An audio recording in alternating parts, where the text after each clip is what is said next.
ഫ്രാൻസിലും ജർമ്മനിയിലും നടക്കുന്ന ഭരണകൂട തകർച്ചകൾ, മ്യാൻമറിലെ ദുരിത ജീവിതം, ഗസയിലെ പട്ടിണി, ഇവയാണ് ഇന്നത്തെ വേൾഡ് ഇൻ വേർഡ്സ് ചർച്ച.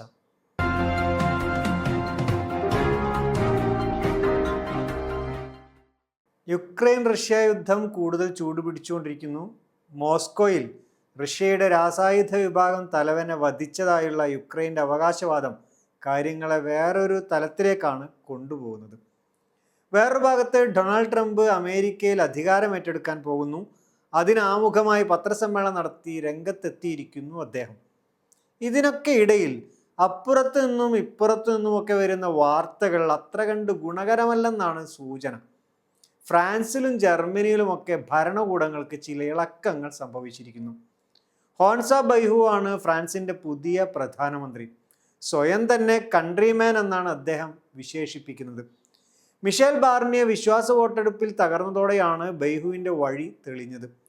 വിശ്വാസ വോട്ടെടുപ്പിൽ ഒരു സർക്കാർ തകരുന്നത് ഫ്രാൻസുകാർ കണ്ടിട്ട് ഏകദേശം നൂറ്റാണ്ടിലധികം കാലമായിട്ടുണ്ടാവും. ദേശീയ ബജറ്റ് വോട്ടെടുപ്പിനൊന്നും വെക്കേണ്ട എന്ന് തീരുമാനിച്ചതോടെ ബാർണിയയുടെ കഷ്ടകാലം തുടങ്ങുകയായിരുന്നു. വലതുപക്ഷവും ഇടതുപക്ഷവും ഒറ്റക്കെട്ടായി ഇദ്ദേഹത്തിനെതിരെ തിരിഞ്ഞു.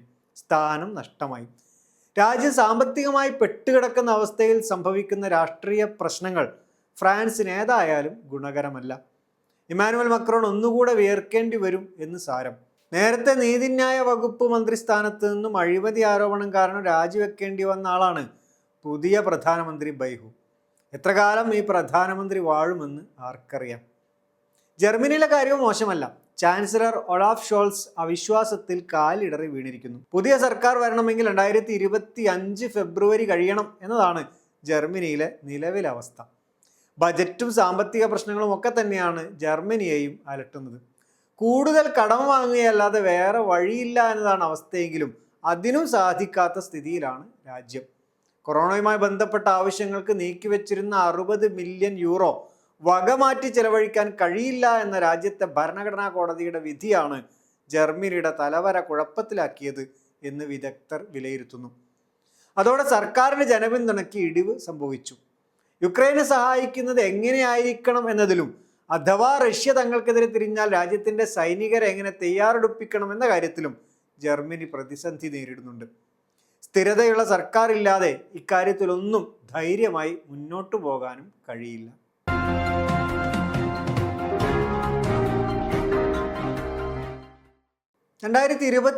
ഫെബ്രുവരിയിലാണ് മ്യാൻമറിൽ പട്ടാളം അധികാരം പിടിച്ചത്. കോവിഡ് കൊണ്ട് ദുരിതത്തിലായിരുന്ന രാജ്യത്തിൻ്റെ സാമ്പത്തിക വ്യവസ്ഥ പിന്നെയും ദുരിതത്തിലായി. പതിനായിരങ്ങളുടെ കിടപ്പാടവും ജോലിയും നഷ്ടപ്പെട്ട് അവർ വഴിയാധാരമായതിൻ്റെ കഥ മ്യാൻമറിലുണ്ട്. സ്കൂളുകളൊക്കെ നിരന്തരം ആക്രമിക്കപ്പെടുന്നു. വിദ്യാസമ്പന്നരായ ആളുകൾക്ക് വരെ തൊഴിലില്ലാത്ത അവസ്ഥ.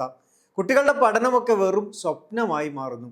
ആളുകൾ കൊല്ലപ്പെടുന്നതിൻ്റെയും ജയിലിലടക്കപ്പെടുന്നതിൻ്റെ കണക്കുകൾ വേറെ. പണത്തിൻ്റെ മൂല്യം തകർന്നുകൊണ്ടേയിരിക്കുന്നു. ഏകദേശം 2/5 മൂല്യം ഇടിഞ്ഞു കഴിഞ്ഞു. കനത്ത മഴ കാരണമുണ്ടായ പ്രളയ ദുരന്തം വേറെ. മ്യാൻമറിൻ്റെ പകുതി ജനവും പട്ടിണിയിലാണെന്നാണ് ലോകബാങ്കിൻ്റെ കണക്ക്. ഇതിനൊക്കെ ഇടയിൽ ഉന്നത ബിരുദവും ജോലിയുമൊക്കെ നേടിയവരുടെ അവസ്ഥ എന്തായിരിക്കും? അവരൊക്കെ എവിടെയായിരിക്കും തൊഴിലെടുക്കുന്നുണ്ടാവുക? അവരുടെയൊക്കെ വരുമാനം എന്തായിരിക്കും? ഇങ്ങനെ തുടങ്ങിയ കാര്യങ്ങളെക്കുറിച്ച് വരുന്ന റിപ്പോർട്ടുകൾ ഞെട്ടിപ്പിക്കുന്നതാണ്. മ്യാൻമറിലെ മെഡിക്കൽ സ്കൂളിൽ 7 വർഷം പഠിച്ച് ഡോക്ടറായ പെൺകുട്ടിയുടെ കഥയാണ് ഒരു റിപ്പോർട്ടിൽ പ്രധാനമായിട്ടുള്ളത്.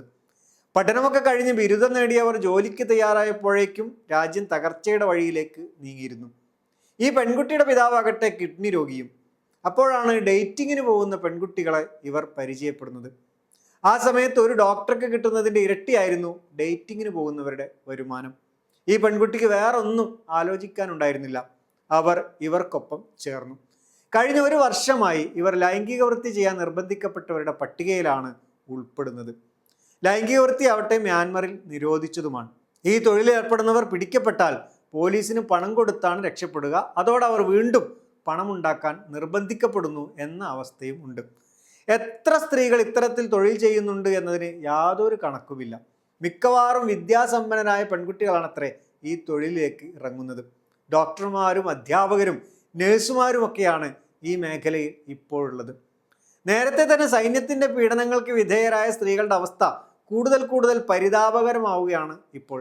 സംരക്ഷണം നൽകേണ്ടവരെല്ലാം കൊല്ലപ്പെട്ട കുടുംബത്തിൽ ഒറ്റയ്ക്കായി പോകുന്ന പെൺകുട്ടിയുടെ മുന്നിൽ ഇത്തരത്തിലുള്ള വഴികളെ തുറക്കുന്നുള്ളൂ എന്നാണ് റിപ്പോർട്ടുകൾ പറയുന്നത്.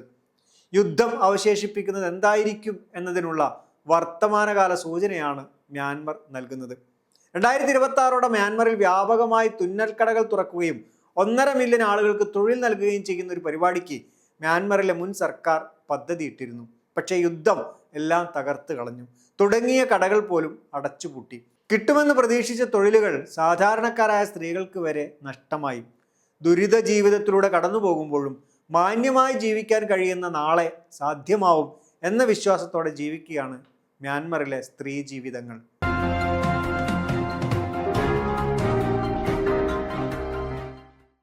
അൽ ജസീറ ന്യൂസ് ഏജൻസി പുറത്തുവിട്ട ഒരു ചിത്രമാണ് ഇത്. ഗസയിലെ പട്ടിണിയാണ് വിഷയം. 3 വൃത്തങ്ങളിൽ വടക്കൻ മധ്യ ദക്ഷിണ ഗസയിലെ പട്ടിണിയുടെ അവസ്ഥയാണ് കാണിക്കുന്നത്. കടും ചുവപ്പാണ് അതിഭീകരമായ പട്ടിണി അനുഭവിക്കുന്നവരെ സൂചിപ്പിക്കുന്ന നിറം. 20 മുതൽ 35% വരെ ജനതയാണ് ഈ അവസ്ഥയിലുള്ളത്.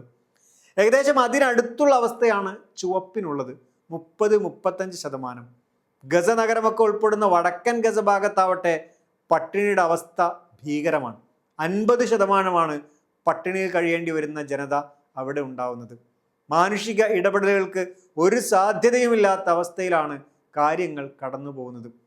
ഭക്ഷണമുണ്ടെങ്കിലും മറ്റ് അടിസ്ഥാന ആവശ്യങ്ങൾ നേടാനാവാത്തവരെയാണ് മഞ്ഞ നിറത്തിൽ കാണിച്ചിരിക്കുന്നത്. അതുകൊണ്ട് വടക്കൻ ഗസയിൽ അങ്ങനെ ഒരു നിറം തന്നെ കാണുന്നില്ല. നന്ദി.